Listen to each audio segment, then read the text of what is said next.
Alrighty. So, yeah, today we're going to be looking at some games from the US Championship that just finished up last week. Is anyone following the FIDE Grand Swiss, by the way? The current ongoing super tournament? That one is very interesting.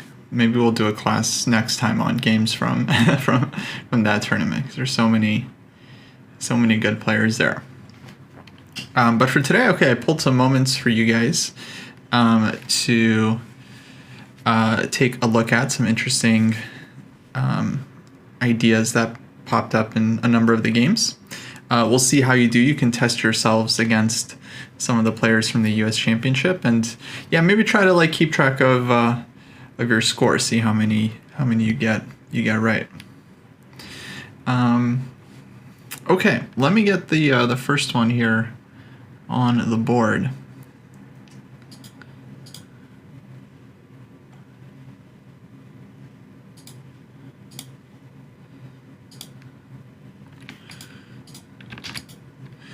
All right, so this one is black to move, and just looking for the best move in these puzzles. Actually, let me close chat so you can just send your answers directly to me. Definitely don't spoil it for others.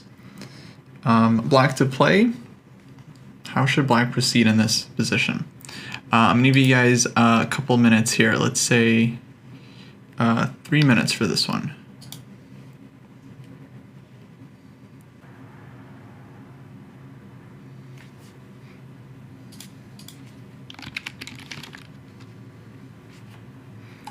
Okay, guys, last few seconds. Send me your answers if you haven't submitted yet. Okay, good job. Let me call on Rio here. Rio, sorry. Okay. So, first of all, I don't want to play rook takes c2 because of knight d7. Or actually, maybe rook c8 first. Or, maybe rook c8 pinning, and then knight d7 is very unpleasant. Though, but okay. Yeah, for example, knight d7, I need to play rook d2 already, knight f8, king f8, rook c8, rook c7, rook b7, it's not going to be fun. So, I'm going to play f6, chasing with the knight. Okay, if you don't go to d3, then I'll just take the pawn next move. So, knight f3, yeah, rook takes e2, yeah? And then you said... Yes. Or rook a2, rook a2. Okay, knight d3. Yeah, maybe rook a2 also, right, going after this one. So knight d3. Yeah, and now I was thinking rook e2, but then I didn't want because knight f4. Right, knight f4. Rook e4, I guess. Okay, rook a2, knight e6. Okay, after... No. I can't f3 bullet. Or, I mean, I don't even touch it. I can probably just go rook c8 or rook c7. Yeah, we can pause here for a sec. What do you guys think about this position? Because black is up a pawn, but it's, yeah, very awkward to defend this one with the rook. Yeah, king f3 is an annoying move. So that forces black to maybe play f5. And then it definitely feels like white's pieces are doing something. Yeah, so white has some very, very nice compensation if this were to happen. I mean, yeah, rook is just kind of stuck on e4. Okay. So what would be better? I would play e5. So I'm still threatening the pawn, but you have no more knight f4. And that's also just blocks the bishop anyways. Okay, he can play like rook c7 or rook c8. Rook c7, I just play b5, I believe. Also, the bishop is kind of getting trapped if you leave it alone on a1. Right, so rook c7. For example, b5, and yeah, probably b5. Or even rook a2. Maybe just... bishop c3, rook a3, yeah. Well, you have to be careful. Yeah, bishop takes... Oh, you said rook a3, sorry. I thought you said rook this one. So here we have that, but yeah, we just take and... Yeah, so this e5 move is very strong. In fact, I think we can just stop here. We don't even have to necessarily calculate too much further, but It kills the bishop on a1, really restricts the knight on d3, and yeah, basically black just wants to win the pawn under much better circumstances. Good job, Ryo. And good job everyone who sent in e5. And yeah, basically just like a small little maneuver, or let's say advance that black makes. Just take some squares in the center. You often see this from white's point of view as well, when white goes f3, e4 to restrict the bishop on b7, and this is just very much the same thing. Doesn't it kill our own bishop too? In a way it does, but the bishop is still actually going to be just very useful on this diagonal. So as long as our bishop has some kind of target, I think black is okay. Whereas for white, it's very hard for the bishop to feel like it's doing anything against this pawn chain, because really hard to get in f4. And yeah, so now e2 is hanging for real. So king f1, rook a2, and this pawn just can't be defended. So bishop c3, black took this one, and bishop d2, bishop d6. Yeah, here Jeffrey just kind of I think was in pretty serious time trouble and just kind of messed something up here, because he goes b5, which is definitely really unnecessary to give up this this second pawn. Because after a takes b5, his idea was rook b1, but simply it's just like not in time. But what do you guys think black should do from here? How to proceed at this moment?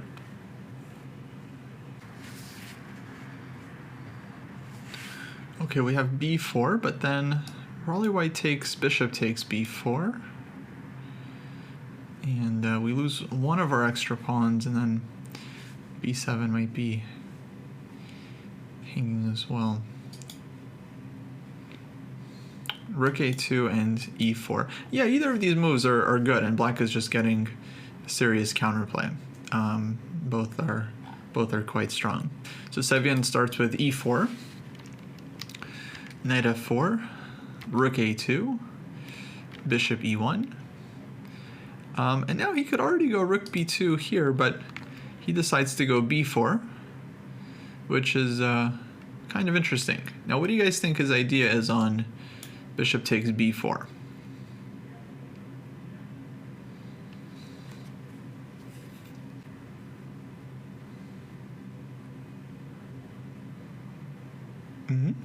Good, Eric. Yeah, bishop takes f4. So he takes this one, or that would be the idea, I'm presuming. And then after g takes f4, key move rook to b2. Forcing a trade of rooks, and then leaving black with this single piece endgame, which looks very, very nice, right? Outside pass pawn, structure is pretty solid, king has an easy route to get into the game. Looks like it's going to be, should just be losing for white. It's just too many advantages for black. Bishop has no real targets. So kind of a nice simplification there. So white doesn't take, but now he's just down 2 pawns, and game did not last very long. Knight d5, rook b2, rook d1, b5, b3, knight c3 takes. I think he resigned here because b pawn is going to be too strong. Okay, so very nice little just positional improvement here, f6 and e5, just restricting both pieces and then looking to win the pawn kind of under the best possible circumstances.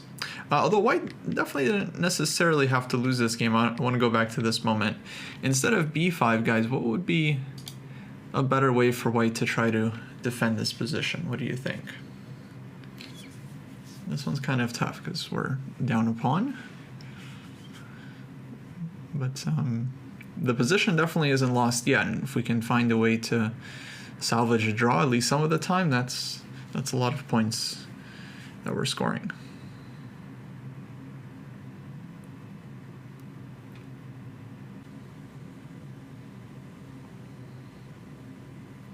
Okay, yeah, a simple choice would be something like knight to c5. Just trying to trade off, and more importantly, trying to get this pawn to c5 so that white can play c6 and break apart black's pawns.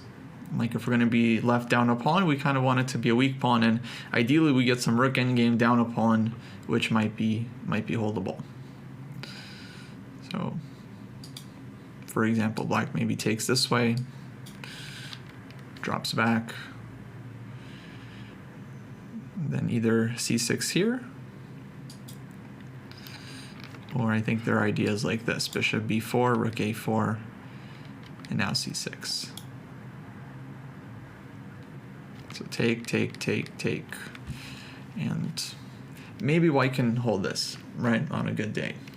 Definitely some drawing chances here once the rook gets behind the pawn on the 7th rank. Okay, so yeah, I think white can also try rook c8 check first, and then knight c5 like this as well. Something like this definitely gives white well, a lot better chances compared to the game, but defending is hard. What are you gonna do? Okay, well done. Let's go on to the next one.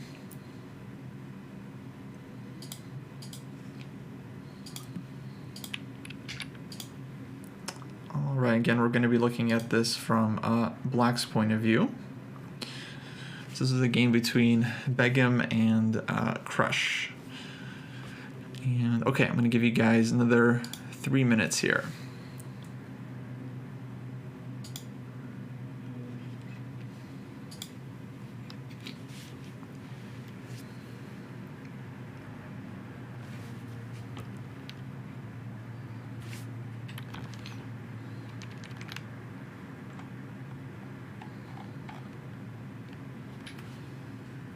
Black to move. What should black do?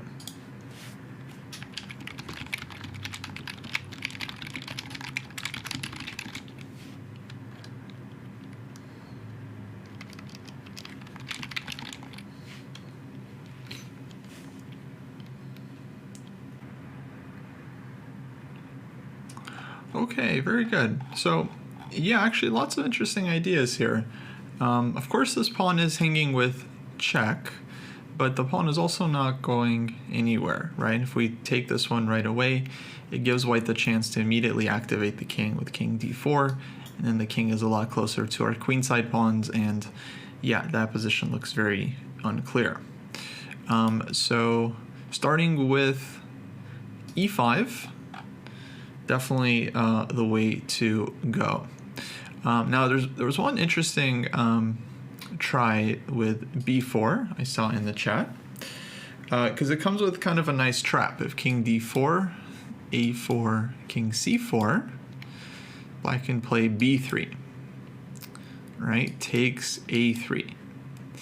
And how is white stopping the pawn? It seems like they have to play king c3, but then bishop d6 hits the knight and also hits bishop e5 check, followed by e2. So in fact, white is not stopping the pawn. Black just wins. So that's kind of a nice trick. So instead of a4, king c4, probably white needs to like get the knight back in with knight e2, and then the knight can defend against this this possible break. Still a good try, though now the pawns are in danger of being a little overextended. Okay, so yeah, in the game, black actually played a4, which is understandable, just pushing the outside pass pawn, but it gives white a chance to get the king in and now get the knight in as well. Now black has to play b4, king d3, and okay, we'll take a look, but let's see what black should have done. So e5 was the right way to go, stopping the king from using this d4 square. Then let's say king d3, bishop takes h6, knight e2. Now would be another kind of critical moment. So let's pause here for a sec and ask, how should black proceed?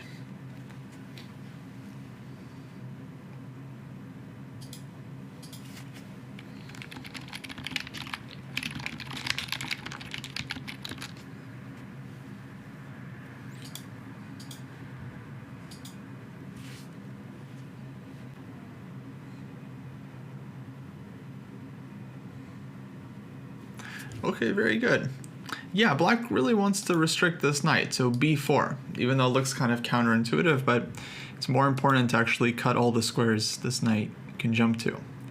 The bishop is restricting this diagonal, and then very important to see that the bishop can actually defend the a5 pawn from behind. So this is kind of a nice little construction where the bishop can keep the pawns protected. In the meantime, black's king slowly tries to make progress on the king side, and yeah, black is well on their way to converting up a pawn, and white doesn't really have a way to make progress. Yeah, if king to d5, bishop c3, and let's say here the bishop can, let's think about it for a sec. Oh wait, excuse me, I think we just promote the pawn. Yeah.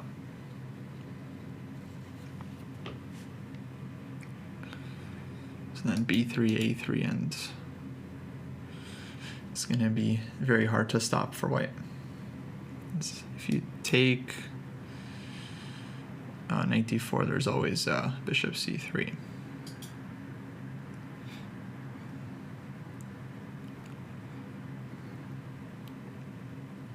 Yeah, but king c4, then there's no threat. Black can just bring the king in. Yeah, and then the king, well, it kind of depends. If the knight stays on e2, there's not going to be much we can do on the king side. But you can also head towards the queen side.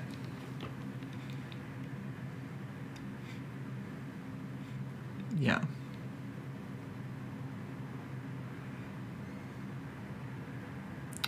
Well, let's see. So if we play this one, let's say king f7, knight g3, I think we're already looking at a breakthrough, right? So this is kind of a key idea black has to watch out for on every move. Yeah, but this is very important to the position, that these breakthroughs are always in the air. Yeah, no, not an easy thing to let's say figure out. I mean, it kind of feels like black is breaking all the rules with b4. Just like giving up the... But it's much more important to stop knight c3 when the knight starts jumping around and can come after our pawns. Let's go to the game. So in the game, a4 was played, knight e2, b4, king d3.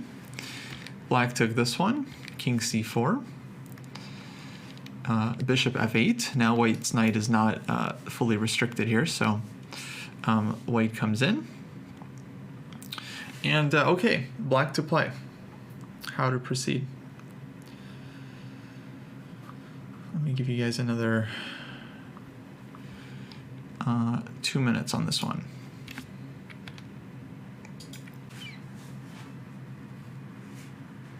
Okay. Send me your ideas if you have them for this one. Yeah, so here it seems like white is very active, but black has a chance to break through. Exactly. Very good. Very good. Yeah, Austin, Sanjana, Ryo, Sepper. B3. Exactly the kind of move black should be looking for every step of the way. Because these outside pass pawns are just very annoying to deal with, especially for the knight. So a3. Now bishop is coming to g7. And that's a big problem. Okay, key line, let's see. If b4, we're pushing. Knight b3, bishop g7, b5, promotes, and the bishop is in time, yeah? Let's say f4.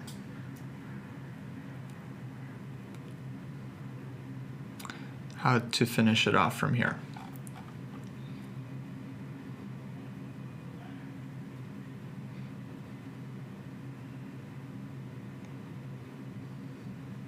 Bishop f6, king c5,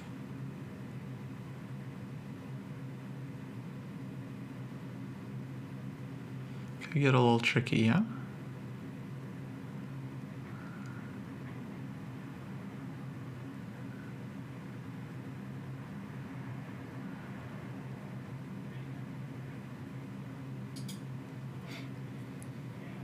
So if e5, then let's say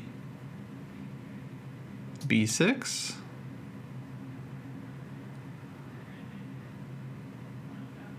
E takes f4.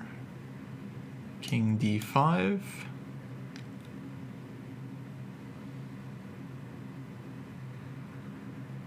And oops. Not so easy, huh?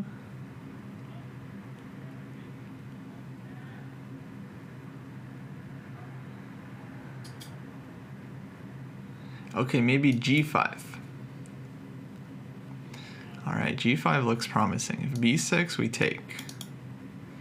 And then bishop comes back to e5. So g5, g3.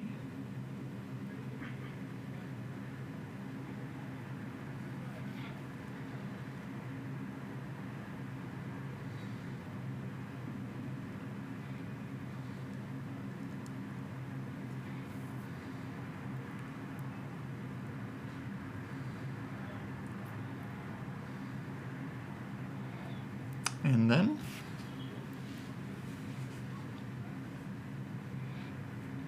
h5, there's going to be b6.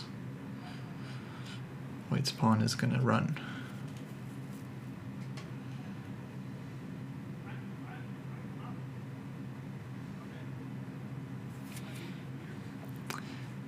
Yeah, I think g5 taking, I think you guys have it. Bishop f6. Now if the pawn comes, we're holding it. Yeah, we have to keep this pawn. Yeah. I think it should be winning. Yeah. I don't see a way for White to trade this one off. And then if king c5, then I think we just run with this one.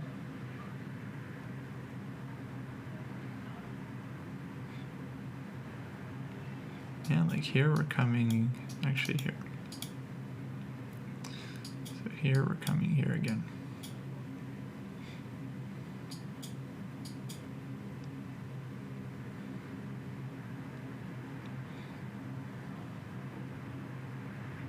Yeah, looks like game over. Okay, so a little bit tricky still, but should be winning. We can definitely believe in the power of the bishop. So after a3, let's say knight c2, a2, only chance for White is to just try to block the bishop. Yeah, f4, bishop g7, e5. And now how to continue here as Black.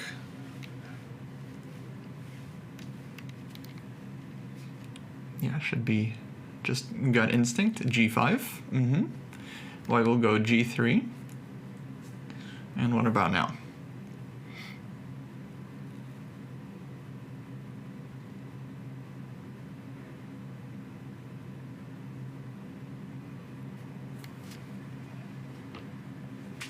h5, yeah. Now Black can get the other pawn running.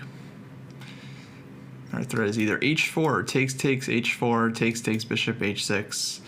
And it's going to take White so much effort to get to this one that, yeah, then the h-pawn wins the game.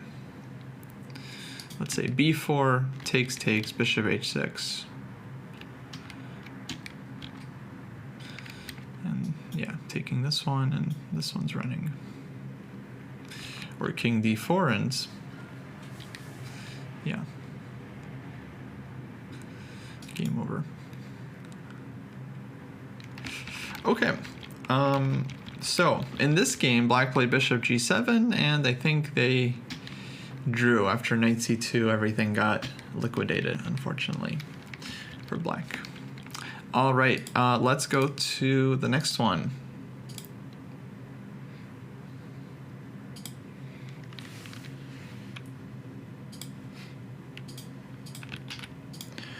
Okay, this one is a question for Black. Should we go queen takes b2?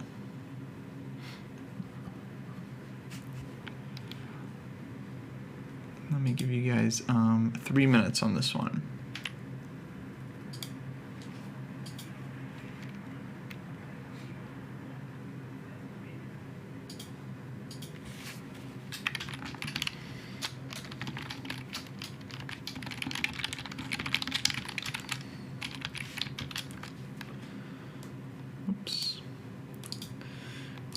send that to everyone.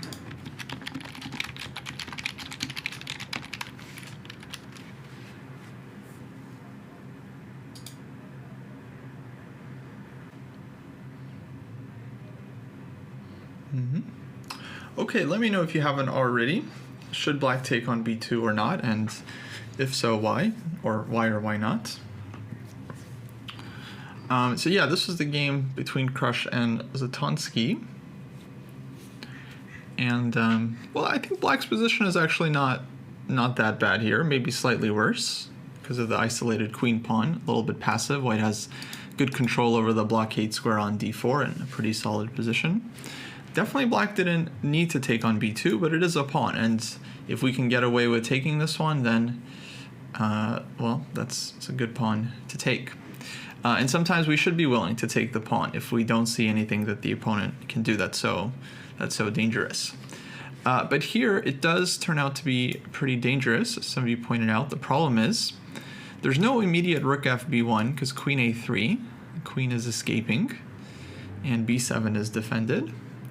But it relies on this queen a3 move.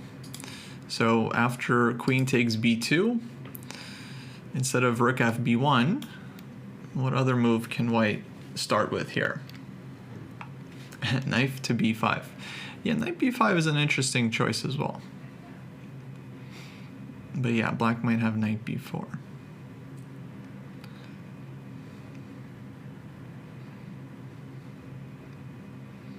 So we have to think about what white can do. It's kind of easier to do this when we see it from white's point of view, but it's also important to do it as the defender. I think a3 is going to be a little bit too slow because the queen can just drop back, right? So we have to be pretty forcing here still. Yeah. Again, it all revolves around this queen a3. That's the only way black is defending. So bishop takes f6. Now if bishop takes, then the queen is getting trapped, rook fb1. And okay, black has to play like some knight b4, but is losing a piece. So bishop takes f6, black is forced to go gf6. And this is pretty serious, these double pawns. I mean, yeah, now white just has fantastic play against the king side. So let's flip the board, because Irina played this one pretty well. Rook fb1, queen a3, rook b3, of course, keeping the queens on the board. And now white just needs to maneuver the pieces over to somewhere like f5, bring the queen, bring the bishop, and yeah, it's going to be just impossible to defend black's king side.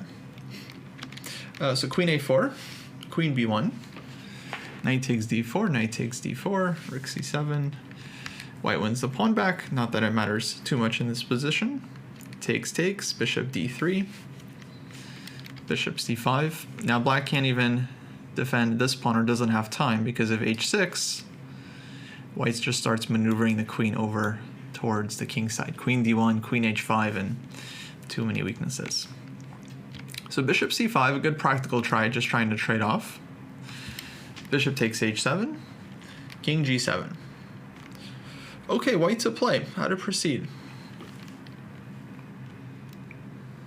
Let me give you guys 3 minutes here.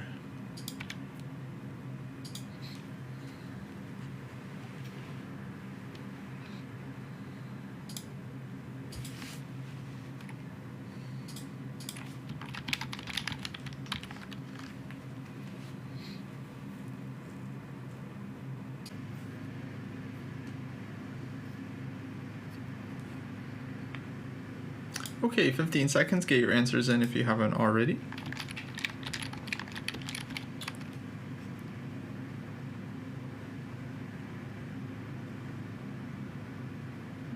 Yeah, good job, good job. Okay, let me call on Aryan.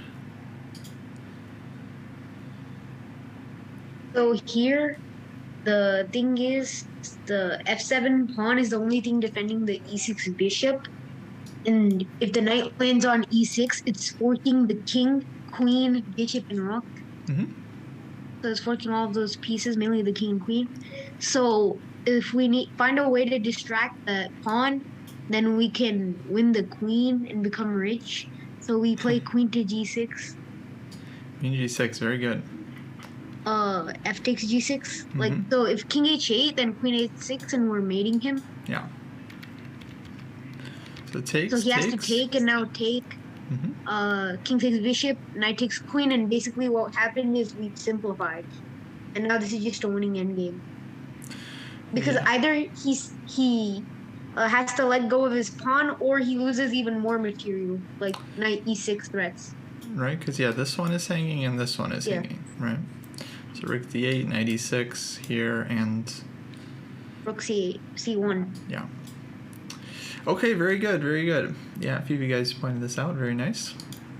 So this would have been maybe the cleanest way to win, because white gets 2 extra pawns. Maybe black's best is to go d4, but knight e6 anyway is, a big problem. The other way was also good, but not quite as, let's say, game ending. Queen g6, king h8, and actually white has to be pretty precise here, to make this work. Rook c1, only move, looks like. Maybe queen c2 is possible as well, but rook c1, I mean, white is still doing really well. Let's say take, and we'll still pawn up, and the rook is very active. Black has a lot of weaknesses, so white is, not as nice as queen g6, of course, but very good winning chances, let's say, at least.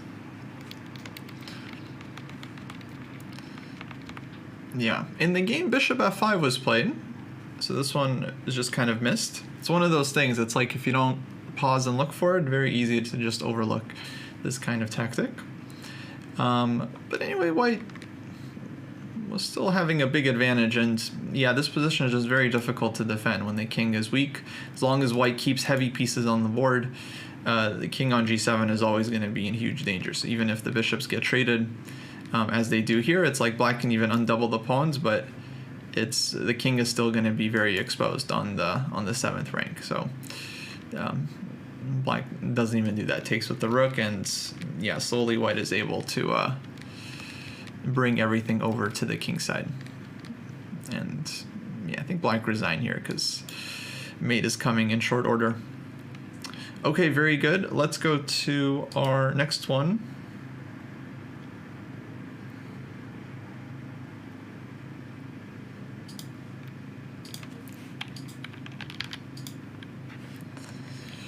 Okay, this is one of Carissa's games. This is white to play. We put 3 minutes on the clock. Let me know what white should do.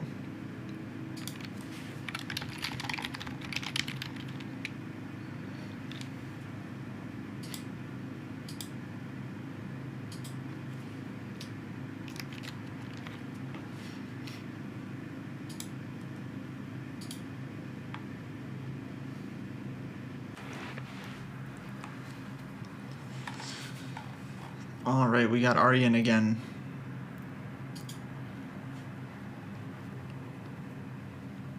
So what black might try to do here is like try to use that e6 to a2 diagonal, long diagonal, to create some threats against our king. And he also might bring the knight to d5 because it's a pretty good square there. So in this position, what we should do is play d5 ourselves. So we cannot take with the pawn because of just knight to c3, and then and just knight c3. And if bishop takes d5, again knight c3, and this time if queen to c2, we play bishop to c2 instead of taking. Here we'll play bishop c2, and now queen t4, and the queen gets trapped after b3. Wait, let's take a look. So d5, you're saying bishop takes d5? Yeah. Then knight c3? Yes. And then? So then if like queen to b3, bishop c2, and the queen ends up getting trapped after b3. Gotcha. Very nice. Okay, so queen goes back. Let's say queen a6. Queen a6, then we can do a lot of things here. Like one thing maybe we can do is take on b5 with the bishop, or we can take on d5 with the knight. Like any ways we're better. Okay, but yeah, which one would you choose? This can go for everyone. You can let me know. How should white continue here?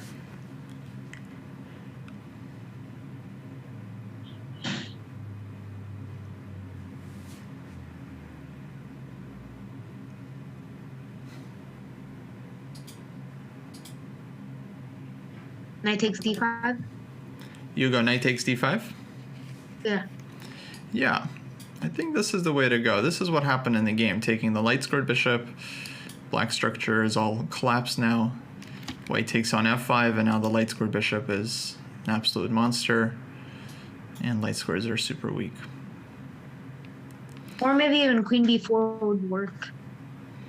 Queen b4, yeah, possibly. Yeah. Okay, going back to c takes d5. You want a knight c3 here, but maybe a little bit better is knight d4. Just more active, and then you hit this one, you hit f5. Knight c3, I think the issue might be queen a5, although it's still probably quite nice for white, but I actually want the knight on d4 here. Now bishop takes b5 is kind of a more serious threat. Okay, very good, Aryan. So yeah, in the game d5 was played, very nice breakthrough. Takes, knight c3, takes here, and yeah, white was completely winning. Bishop d4, bishop e5, trades on e5, and yeah, essentially black's position, just still too many weaknesses. d5 is weak, h4 is weak, there's g6 in the air, c-pawn is possibly strong for white, and bishop is just very strong on this in this position. Alrighty, let's do one more.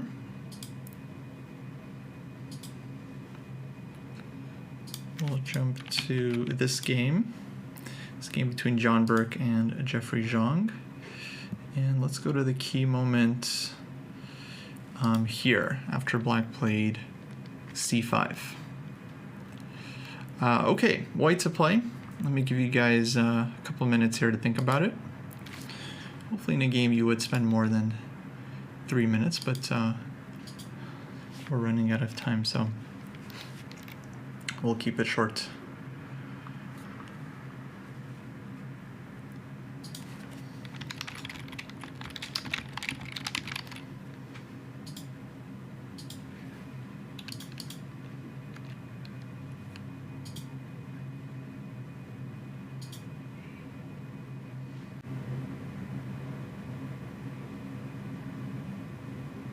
Okay, 20 seconds. What to do? Okay, I think quite a few of you found the right reaction here. Now, essentially, white has kind of a choice. You can either go d5 to keep the position closed, or e5. While seeing the game, maybe, but that's all right. I think it's a nice game to review. Now the issue with d5 is that black is not going to keep the bishop closed for very long. It's just going to immediately push c4, and yeah, and then the dark square bishop is just a very, very powerful piece. So indeed, the right move is e5. Hitting the knight and also just preparing a very simple queen d3 idea, which is going to be weakening black's king side. So Jeffrey goes knight d5. I'm not sure this was best. Queen d3, g6, and bishop b3. Just lining up everything for white's pieces. It's also good to play like queen d2, hit this one, king g7, and then knight a3, and just getting the knight into this trajectory to try to get knight d6. And black's position is just very, very weak, although it's still pretty sharp. But yeah, black has problems. White's rooks are connected and everything is aiming at the king side. But I liked how John played it as well. He goes bishop b3, knight f4, queen e4, knight e6, queen h4, and now c4. And okay, we're running out of time here, so I'll just finish up. He goes knight c3. Very cool move, planning to get the knight into e4, and then queen takes h6, knight f6. White is just mating all over the place. This one is actually not best because black could have defended with knight g5 still. But okay, still black's position is basically on the verge. It was better for white to go knight d2 for this reason, so that on knight g5 white could just go queen takes h6, and then if knight f3, just recapturing with this knight, and yeah, black is just getting mated. But in any case, knight c3 was played. Black, I think, makes losing move with d takes e5, and now queen takes h6, and yeah, very hard to stop white's pieces from getting in. And if black had taken this one, then let's say queen takes h6, I think would be good. Maybe black goes d5, and white can just take. And yeah, everything is coming in. Knight f6, rook e4, rook h4, and big problems. So d e5, queen takes h6, bishop c6. And now white to play. Let's find one more move to win the game.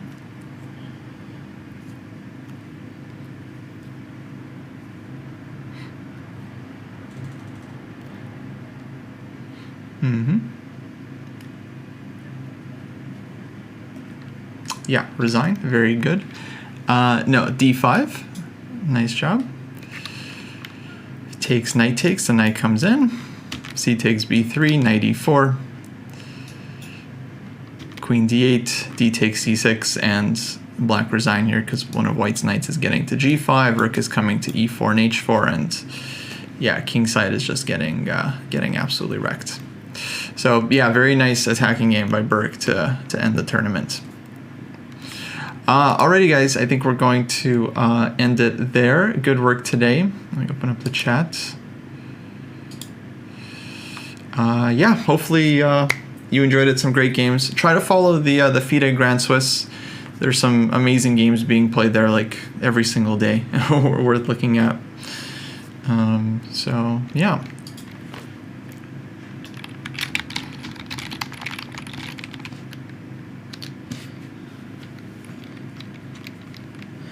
Alrighty, I'll see you guys next time.